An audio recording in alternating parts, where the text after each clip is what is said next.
श्री सीतारामचंद्राभ्याम नमः।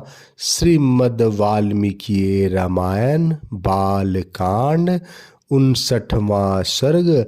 विश्वामित्र का त्रिशंकु को आश्वासन देकर उनका यज्ञ कराने के लिए ऋषि मुनियों को आमंत्रित करना और उनकी बात न मानने वाले महोदय तथा ऋषि पुत्रों को शाप देकर नष्ट करना।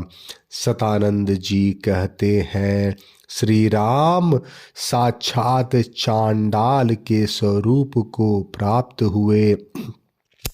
राजा त्रिशंकु के पूर्वोक्त वचन को सुनकर कुशिक नंदन विश्वामित्र जी ने दया से द्रवित होकर उनसे मधुर वाणी में कहा, वत्स इक्ष्वाकु कुल नंदन, तुम्हारा स्वागत है। मैं जानता हूँ तुम बड़े धर्मात्मा हो। नृपप्रवर डरो मत, मैं तुम्हें शरण दूंगा। राजन, तुम्हारे यज्ञ में सहायता करने वाले समस्त पुण्य कर्मों महर्षियों को मैं आमंत्रित करता हूँ। फिर तुम आनंद पूर्वक यज्ञ करना। गुरु के शाप से तुम्हें जो यह नवीन रूप प्राप्त हुआ है, इसके साथ ही तुम सदैव स्वर्ग लोक को जाओगे। नरेश्वर, तुम जो शरणागत वत्सल विश्वामित्र की शरण में आ गए, इससे मैं यह समझता हूँ कि स्वर्ग लोक तुम्हारे हाथ में आ गया है।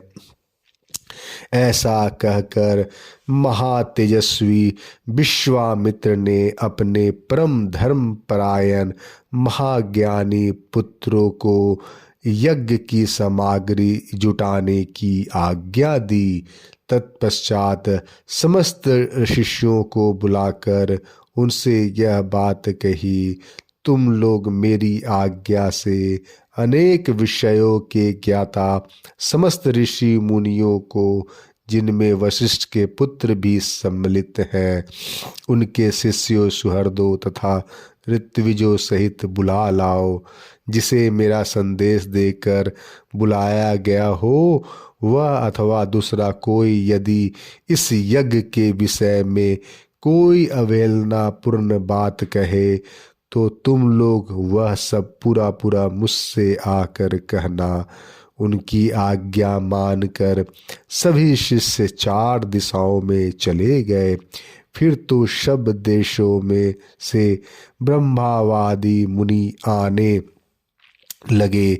विश्वामित्र के वे शिष्य उन प्रज्वलित तेज वाले महर्षि के पास जाकर पहले लौट आए और समस्त ब्रह्मवादियों ने जो बातें कही थी, उन्हें सबने विश्वामित्र जी से कह सुनाया।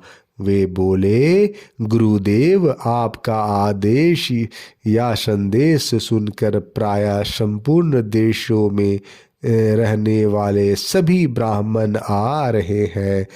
केवल महोदय नामक ऋषि तथा वशिष्ठ पुत्रों को छोड़कर सभी महर्षि यहाँ आने के लिए प्रस्थान कर चुके हैं। मुनि श्रेष्ठ वशिष्ठ के जो 100 पुत्र हैं, उन सब ने क्रोधवरी वाणी में जो कुछ कहा है, वह सब आप सुनिए।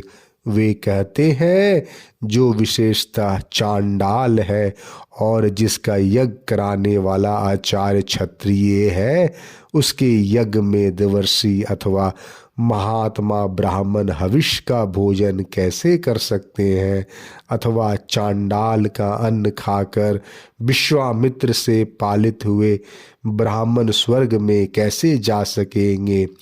मुनि प्रवर महोदय के साथ वशिष्ठ के सभी पुत्रों ने क्रोध से लाल आंखें करके ये उपयुक्त निष्ठुरता पूर्वक पुण्य बातें कही थी। उन सब की यह बात सुनकर मुनि प्रवर विश्वामित्र के दोनों नेत्र क्रोध से लाल हो गए और वे रोषपूर्ण इस प्रकार बोले, मैं उग्र तपस्या में लगा हूँ और दोष या दुर्भावना से रहित हूँ, तो भी जो मुझ पर दोषारोपण करते हैं वे दुरात्मा भस्मीभूत हो जाएंगे, इसमें संशय नहीं है। आज काल पाश से बंध कर वे यमलोक में पहुंचा दिए गए। सब ये बातें 100 जन्मों तक मुर्दों को रखवाली करने वाली, निश्चित रूप से कुत्ते का मांस खाने वाली मुष्टिक नामक प्रसिद्ध निर्दय चांडाल जाति में जन्म ग्रहण करे। वे लोग विकृत एवं विरूप होकर इन लोकों में विचरे। साथ ही दुर्बुद्धि महोदय भी, जिसने मुझ दोषहीन को भी दूषित किया है, मेरे क्रोध से दीर्घ काल तक सब लोगों में निंदित, दूसरे प्राणियों के हिंसा में तत्पर और दयाशून निषाद योनि को प्राप्त करके दुर्गति भोगेंगे। ऋषियों के बीच में ऐसा कहकर महातपस्वी, महातेजस्वी एवं महामुनि विश्वामित्र चुप हो गए। 59वां सर्ग समाप्त। जय श्री राम।